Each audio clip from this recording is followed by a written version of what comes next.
Écoute-moi attentivement. Ce que tu t'apprêtes à entendre n'est pas une formule magique. Ce n'est pas un guide rapide pour devenir riche en 30 jours, ni un recueil de phrases creuses pour te rassurer. Le monde est saturé de bruit. De bruit qui te disent quoi penser, quoi acheter et qui être. Si tu es ici, c'est que tu as compris que ce bruit est une illusion. Une berceuse conçue pour endormir tes ambitions. Aujourd'hui, nous passons un contrat. Un contrat entre toi et la réalité. Pendant les 2 prochaines heures, tu vas devoir désapprendre. Tu vas devoir regarder en face les vérités inconfortables que la société tente de te cacher et celles que tu te caches à toi-même. Devenir riche n'est pas un événement financier. C'est une révolution identitaire. Installe-toi, respire et laisse les illusions brûler. Regarde tes mains, regarde autour de toi. Depuis ta plus tendre enfance, on t'a programmé pour voir le monde à travers le prisme de la rareté. On t'a dit, l'argent ne pousse pas sur les arbres. On t'a répété, il n'y en a pas pour tout le monde. On t'a appris à négocier des miettes, à envier ceux qui ont réussi, et à te satisfaire du strict minimum sous prétexte que c'est déjà bien. C'est un mensonge structurel. L'argent n'est pas une ressource physique qui s'épuise. L'argent est une idée. C'est de l'énergie en mouvement. C'est un flux d'échange de valeurs humaines. La quantité d'argent en circulation dans le monde est astronomique, infinie, en constante expansion. Elle coule chaque seconde à travers des réseaux invisibles. Si tu es pauvre, ou si tu stagnes, ce n'est pas parce que le monde manque d'argent. C'est parce que ton esprit est configuré pour l'éviter. Tu souffres de la psychologie de la rareté. Tu penses en termes de soustraction. Quand tu vois quelqu'un réussir, une voix inconsciente en toi se dit qu'il a pris ta part. Tu penses que pour gagner, quelqu'un doit perdre. Brise ce miroir déformant. Tout de suite, la richesse ne se divise pas, elle se crée. Quitter la rareté, c'est comprendre que le succès des autres est la preuve mathématique que le système fonctionne et que l'abondance existe. Tant que tu regarderas l'argent avec méfiance, avec dégoût ou avec une peur panique d'en manquer, l'argent te fuira. On ne retient pas ce que l'on craint. On n'attire pas ce que l'on méprise. Analysons la structure de tes croyances. D'où viennent tes blocages? Ils viennent de ta table de cuisine d'enfance. Des disputes étouffées de tes parents à la fin du mois. Des phrases assassines entendues à la télévision. Les riches sont des voleurs, la liberté a un prix. Il faut souffrir pour gagner sa vie. Tu as grandi en associant la richesse à une forme de corruption morale et la pauvreté à une forme de noblesse spirituelle. C'est une dissonance cognitive majeure. Ton cerveau rationnel veut la sécurité financière, mais ton subconscient fait tout pour l'éviter, pour rester pur, pour rester accepté par ton clan. Laisse-moi te dire une vérité dure, une de celles qui piquent la gorge. Manquer d'argent n'a rien de noble. La pauvreté ne t'offre aucune vertu. Elle restreint tes choix, elle stresse ton corps, elle raccourcit ta vie, et elle t'empêche d'aider ceux que tu aimes. La pauvreté est une prison mentale dont les barreaux sont forgés par tes propres certitudes. Pour briser ces chaînes, tu dois opérer une rupture radicale. Tu dois accepter de réécrire ton histoire. Répète-toi ceci, intègre-le jusqu'à ce que ça coule dans tes veines. L'argent est un amplificateur. Si tu es une mauvaise personne, l'argent fera de toi un monstre. Si tu es une bonne personne, l'argent fera de toi un saint laïque, capable de nourrir, de bâtir, de protéger et de libérer. Tu ne cherches pas l'argent pour le posséder. Tu cherches l'argent pour que le manque d'argent ne dicte plus jamais un seul de tes choix. Mais ce changement de paradigme a un coût. Et c'est ici que la majorité des hommes et des femmes abandonnent. Le coût, c'est l'isolement. Quand tu décides de briser le moule, quand tu refuses la médiocrité ambiante, tu deviens un miroir dérangeant pour ton entourage. En cherchant à t'élever, tu rappelles inconsciemment aux autres qu'ils sont assis dans leur confort léthargique. Tes amis d'enfance commenceront à plaisanter sur tes grands projets. Ta famille te dira de faire attention, de rester réaliste.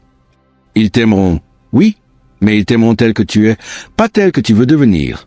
Ils essaieront de te retenir au sol, non pas par méchanceté, mais par peur de te perdre et par peur de se retrouver face à leur propre inaction. Tu vas connaître la solitude du bâtisseur. Ce sont ces nuits où tu travailleras seul dans ta chambre, face à un écran ou un carnet, pendant que les autres font la fête ou dorment. Ce sont ces moments de doute absolu où personne, absolument personne, ne croira en ta vision. Tu te demanderas si tu n'es pas en train de devenir fou. Tu te sentiras étranger au milieu des tiens. Accepte-le. Embrasse cette solitude. C'est le prix du billet. On ne traverse pas l'océan de la médiocrité en restant accroché au quai des habitudes. La solitude n'est pas un vide, c'est un sas de décompression. C'est là que se forge la structure mentale d'un gagnant. C'est là que tu apprends à ne plus dépendre de la validation des autres pour avancer. Si tu as besoin qu'on t'applaudisse pour faire un pas, tu t'arrêteras au premier coup de vent. Deviens ton propre carburant. Devant le silence du monde, trouve ta propre résonance. Ce chapitre touche à sa fin, mais ta métamorphose, elle, doit commencer maintenant. La rupture mentale n'est pas une théorie philosophique que l'on valide d'un hochement de tête avant de retourner scroller sur son téléphone. C'est un acte de guerre contre ton ancien moi. Aujourd'hui, tu vas faire un choix. Tu vas mourir à ton ancienne identité. Tu vas cesser de te plaindre du système, de l'économie, de tes parents ou de ta situation. Tout cela n'est que le décor. C'est toi qui tiens le stylo. Dès la fin de cette séquence, je te demande de poser un acte de rupture. Pas demain, pas lundi prochain. Aujourd'hui, identifie la croyance limitante la plus ancrée en toi, celle qui te dit que tu n'es pas légitime ou que c'est trop tard. Prends une feuille de papier, écris-la au stylo noir. Regarde-la, vois à quel point elle est petite. Vois à quel point elle t'a coûté cher en opportunités manquées. Et brûle-la, physiquement, ou déchire-la en 1000 morceaux. Ce geste est simple, presque dérisoire. Mais ton subconscient a besoin de symboles. Dis-toi à toi-même, l'ancien moi est mort, le bâtisseur est réveillé. Prépare ton esprit, car dans le prochain chapitre, nous allons quitter le monde des pensées pour entrer dans le royaume de la pierre et du sang. Nous allons parler de l'architecture du sacrifice. Regarde la vérité en face. La société moderne est une machine à fabriquer des enfants gâtés. On t'a habitué à obtenir tout de suite. Un clic et la nourriture arrive. Un clic et une vidéo te divertit. Un clic et tu obtiens une dose bon marché de dopamine. Tu es devenu l'esclave du confort immédiat. Mais la richesse, elle, n'obéit pas aux algorithmes de la Silicon Valley. La richesse est une cathédrale. Et on ne bâtit pas une cathédrale avec la mentalité d'un consommateur pressé. Pour devenir riche, tu dois déclarer la guerre à ton besoin d'être satisfait immédiatement. Tu dois embrasser ce que la psychologie appelle la gratification différée. C'est la capacité absolue à souffrir aujourd'hui pour récolter dans 5 ans. C'est la force de travailler sur un projet pendant des mois, dans le noir total, sans voir le moindre centime, sans recevoir le moindre compliment, juste porté par la certitude de la structure que tu construis. La plupart des gens échouent non pas par manque d'idées, mais par lâcheté temporelle. Ils veulent le corps de l'athlète, mais refusent la douleur de la première foulée. Ils veulent le compte en banque de l'investisseur, mais refusent le vide de la frustration quotidienne. Comprends bien ceci, le temps va passer de toute façon. Les 5 prochaines années vont s'écouler, que tu choisisses de les passer à scroller sur ton écran ou à bâtir ton empire. La seule différence réside dans ce que tu auras sacrifié sur l'autel du temps. Faisons tes comptes. Non pas tes comptes bancaires, mais tes comptes existentiels. Chaque matin, tu reçois un dépôt de 86 400 secondes sur ton compte de vie. Qu'en fais-tu? Où va cette énergie? Si tu me dis que tu n'as pas le temps de créer un business, de te former ou de lire, tu te mens. Tu as le temps. Tu as exactement le même nombre d'heures dans une journée qu'Elon Musk, que Jeff Bezos ou que les grands bâtisseurs de l'histoire. La différence, c'est que ton temps fuit par des fissures que tu refuses de colmater. Voici la dure réalité de la gestion du temps. Tu ne peux pas prétendre vouloir une vie extraordinaire tout en conservant une routine ordinaire. C'est une insulte à la logique. Si tu veux ce que 1% de la population possède, tu dois faire ce que 99% de la population refuse de faire. L'architecture du sacrifice commence par un audit impitoyable de tes journées. Tu dois couper les branches mortes, les discussions stériles pour savoir qui a tort ou raison, les heures perdues à regarder la vie des autres se dérouler sur un écran, les soirées passées à anesthésier ton cerveau avec de l'alcool sous prétexte que ta semaine a été dure. Ta semaine a été dure? Raison de plus pour te battre, pas pour t'endormir. Le temps n'est pas de l'argent. Le temps est bien plus précieux. L'argent se remplace, le temps s'use. Chaque minute perdue à chercher le confort superficiel est une brique en moins sur les fondations de ta liberté. Bâtir implique de détruire. Pour devenir l'homme ou la femme que tu veux être, tu dois exécuter froidement la personne que tu es aujourd'hui. Tu dois dresser la liste noire de tes attachements. Que es-tu prêt à abandonner? Tu dois abandonner le besoin d'avoir raison. Dans le monde des affaires, la réalité se moque de ton opinion. Seuls les résultats comptent. Si le marché te dit que ton idée est mauvaise, tu fermes ton ego, tu écoutes et tu corriges. Tu devais abandonner le besoin d'être aimé par tout le monde. La quête de la richesse va faire grincer des dents. On te traitera d'obsédé, de matérialiste, de fou. Si tu cherches l'approbation générale, tu dilueras ton énergie jusqu'à devenir invisible. Et surtout, tu dois abandonner ton confort. Le confort est l'opium du peuple. C'est le piège le plus soyeux et le plus mortel. Le confort te murmure, reste au chaud, tu travailleras demain. Le confort te dit, tu as déjà bien travaillé cette semaine, tu mérites un break. Le bâtisseur ne cherche pas le break. Il cherche le breakthrough, la percée. Tu dois apprendre à te sentir à l'aise dans l'inconfort. Fais de la fatigue ta compagne de route, fais du doute ton indicateur de direction. Si ce que tu fais ne te demande aucun effort, si cela ne te fait pas un peu peur, c'est que tu es en train de faire du surplace dans la zone de sécurité. Et la zone de sécurité est l'endroit où les rêves vont pour mourir. La richesse se construit dans l'ombre. Le public ne voit que la lumière. Il voit la voiture de sport, le bureau en attique, le virement à 6 chiffres, le succès soudain. Il appelle cela de la chance. Il appelle cela du génie. Ce que le public ne voit pas, c'est l'effort invisible. Ce sont les milliers d'heures de lecture de rapports financiers arides pendant que la ville s'amuse. Ce sont les dizaines de pages de code ou de textes rédigés dans une chambre froide, les yeux rougis par le manque de sommeil. Ce sont les larmes de frustration devant un projet qui s'effondre après 6 mois de travail acharné et le geste calme, presque mécanique, qui consiste à ramasser les morceaux et à recommencer à zéro le lendemain matin. C'est dans cet effort invisible que se produit la véritable alchimie. Ce n'est pas le compte en banque qui grandit en premier, c'est ta valeur intrinsèque. Tu deviens lourd. Tu acquiers une densité que personne ne peut te retirer. Même si on te prenait tout ton argent demain, tu le récupérerais au centuple, parce que tu sais qui tu es devenu dans l'obscurité. N'aie pas peur de travailler dans l'ombre. Sois fier de ton anonymat actuel. C'est ton incubateur. C'est là que tu aiguises tes armes sans que personne ne te voie venir. La motivation est une menteuse. Elle vient quand il fait beau, elle s'en va quand tu as froid. Si tu comptes sur la motivation pour devenir riche, tu es condamné à rester pauvre. Ce dont tu as besoin, c'est d'une architecture de la discipline. La discipline, c'est l'art de faire ce que tu dois faire, quand tu dois le faire, que tu en aies envie ou non. C'est l'automatisation de l'effort. Voici ton plan d'action immédiat pour clore ce chapitre et sceller ton architecture du sacrifice. Sanctuarise tes 2 premières heures de la journée. Demain matin, réveille-toi 2 heures plus tôt que d'habitude. Pas pour regarder les nouvelles. Pas pour répondre à tes messages. Pour travailler exclusivement sur ton projet principal, sur ta compétence clé.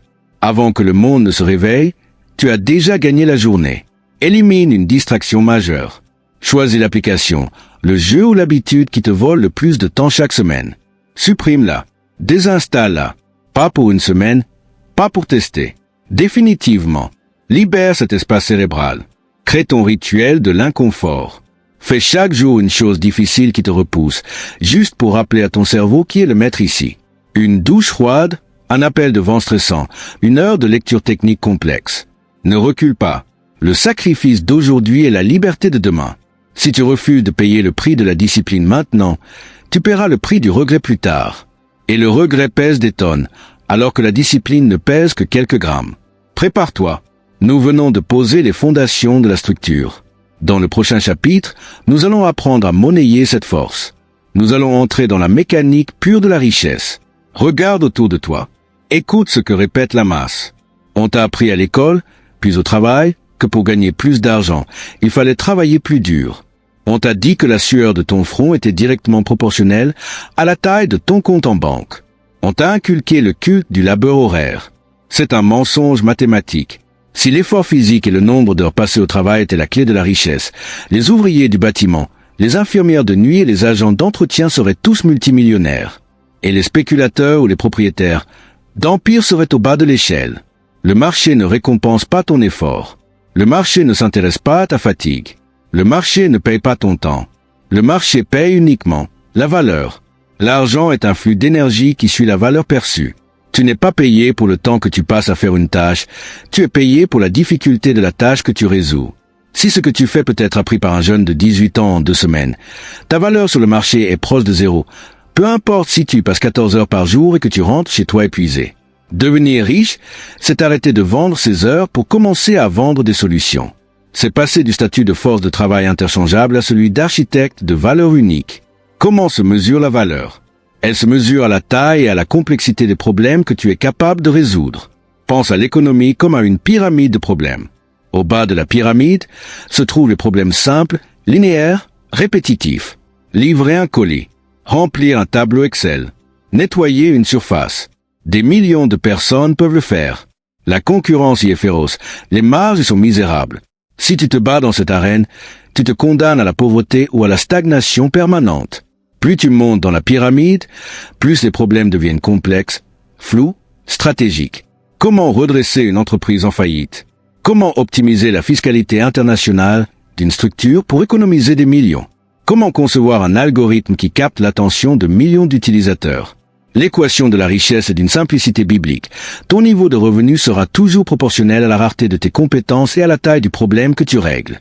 Si tu résous des problèmes à 100 €, tu lèves des miettes.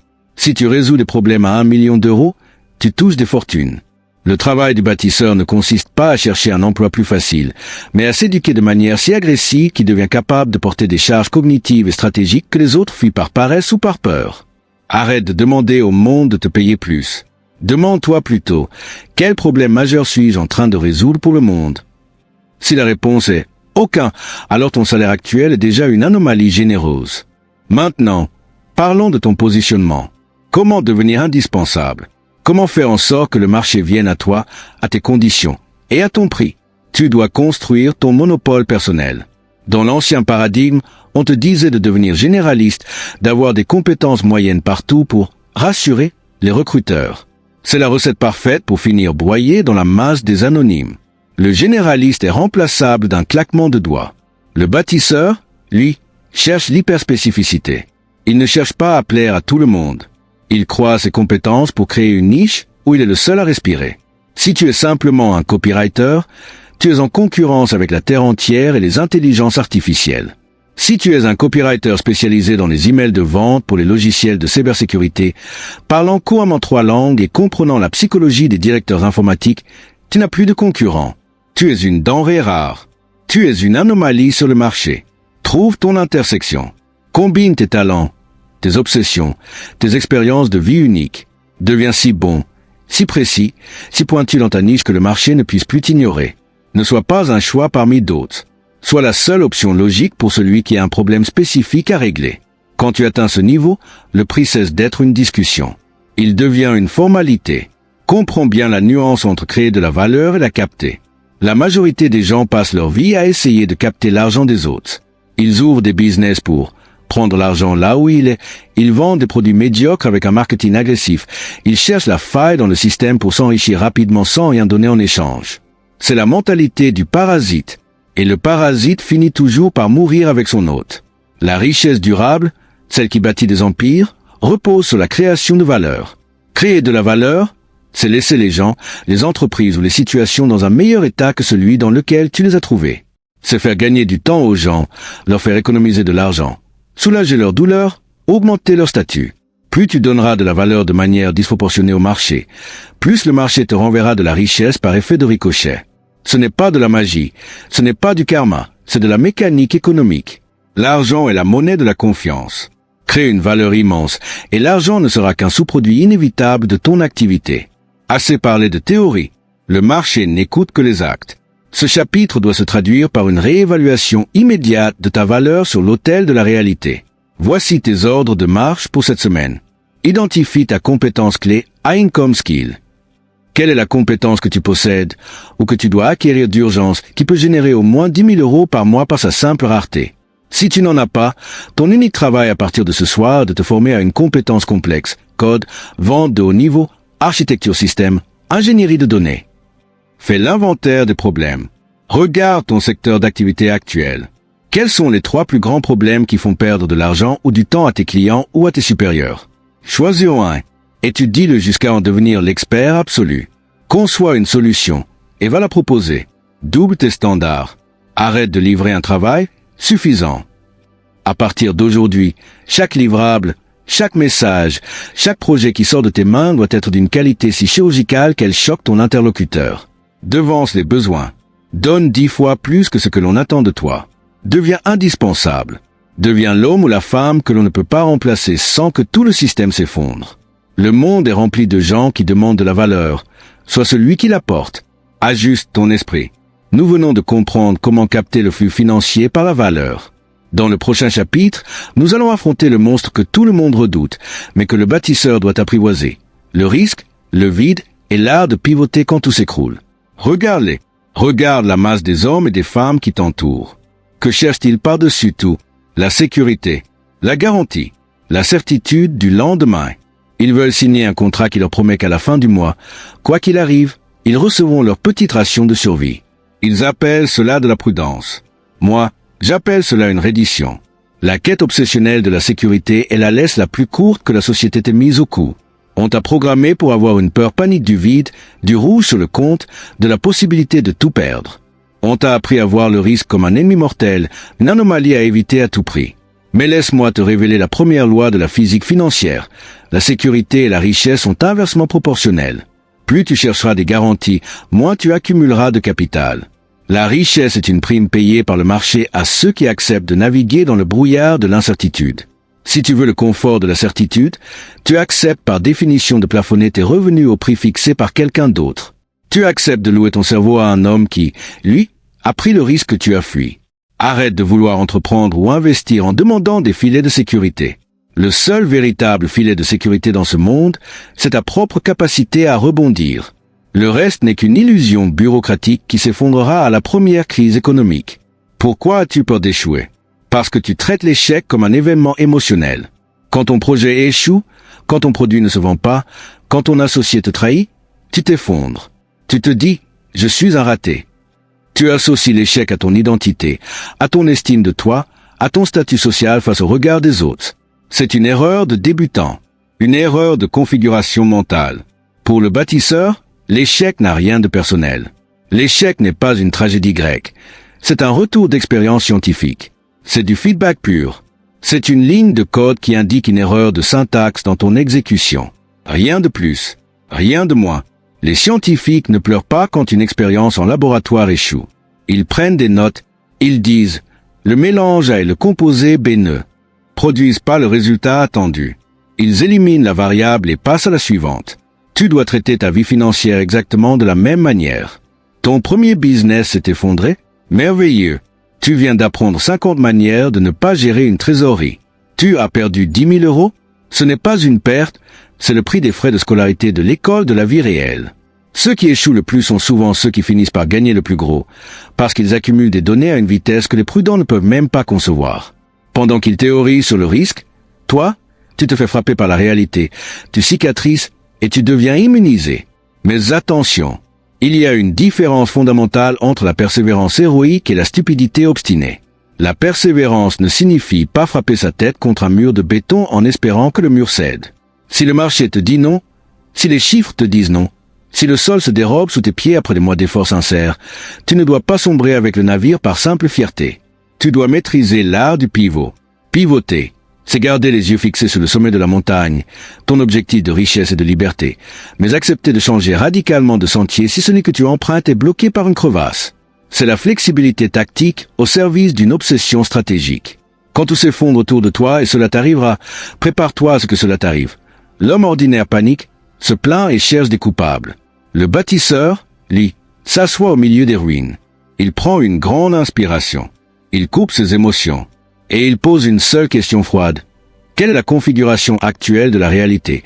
Et comment puis-je l'exploiter à partir d'ici? Le chaos n'est pas un obstacle. Le chaos est une reconfiguration des cartes. Et c'est souvent dans le chaos que les plus grandes fortunes se distribuent, parce que c'est là que les faibles lâchent leur position par peur. Le rythme ralentit fortement. Le ton devient très profond, presque intime. La véritable mesure d'un homme qui veut devenir riche ne se voit pas dans ses jours de gloire. Elle se voit dans ses jours de tempête. Quelle est ta capacité à encaisser la pression? Quelle est la taille de la crise qu'il faut pour te faire abandonner et te faire ramper vers un emploi confortable? Devenir riche demande une augmentation drastique de ton seuil de tolérance à la douleur. Tu vas devoir vivre avec l'incertitude chevillée au corps. Tu vas devoir dormir la nuit en sachant que des décisions cruciales reposent entièrement sur tes épaules. Tu vas devoir accepter de regarder ton compte en banque frôler le zéro avant que tes investissements ne commencent à payer.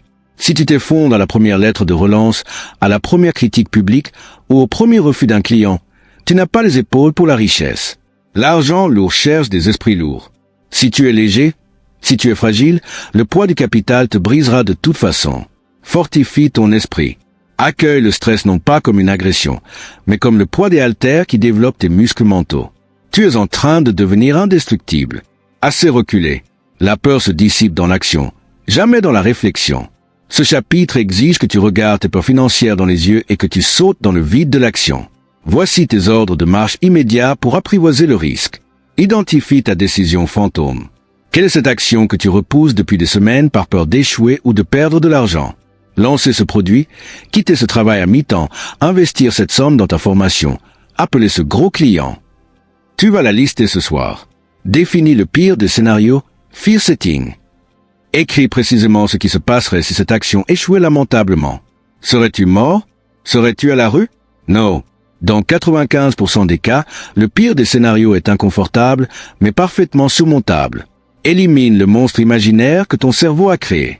Exécute sous 48 heures. Prends ce risque calculé. Lance l'offensive. Sans attendre que les conditions soient parfaites, car elles ne le seront jamais. Reçois le feedback du marché, qu'il soit bon ou mauvais, et traite-le comme une simple donnée. Le plus grand risque que tu puisses prendre dans ta vie, c'est de n'en prendre aucun. C'est de te réveiller dans 40 ans en réalisant que tu as troqué ton destin contre une illusion de sécurité. Prépare-toi. Nous avons endurci l'esprit. Nous avons compris la valeur. Nous avons dompté le risque. Dans le prochain chapitre, nous allons faire exploser la structure. Nous allons apprendre à détacher ton temps de tes revenus. Nous allons entrer dans le royaume de l'effet de levier. Écoute bien ceci. C'est la frontière invisible qui sépare à jamais la classe moyenne des bâtisseurs d'empires. La majorité des gens passent leur vie enfermés dans un modèle mathématique morné, le modèle linéaire. Ils échangent une unité de leur temps contre une unité d'argent. Tu travailles 1 heure, on te donne 20 euros. Tu travailles 40 heures, on te donne 800 euros. C'est un calcul de dupe. Pourquoi? Parce que ton temps est fini. Ta force physique est finie. Même si tu ne dormais pas, même si tu travaillais 24 heures sur 20 fours, 7 jours sur 7, tes revenus heurteraient un plafond de verre infranchissable. Ta richesse serait limitée par les lois de la biologie. Devenir riche, ce n'est pas travailler plus dur dans un système linéaire. C'est s'extraire de l'équation. Tant que tes revenus dépendront de ta présence physique derrière un bureau ou sur un chantier, tu ne seras pas riche. Tu seras juste un esclave mieux payé que les autres. La véritable richesse commence le jour où la corrélation entre ton temps et ton argent est définitivement brisée. Le jour où ton système produit de la valeur pendant que tu dors, pendant que tu manges, pendant que tu marches en forêt avec tes enfants. Tu dois cesser de chercher un salaire pour commencer à bâtir des actifs.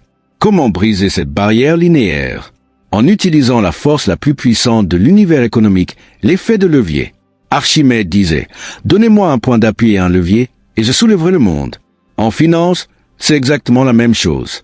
Il existe 4 grands leviers que tu dois apprendre à orchestrer.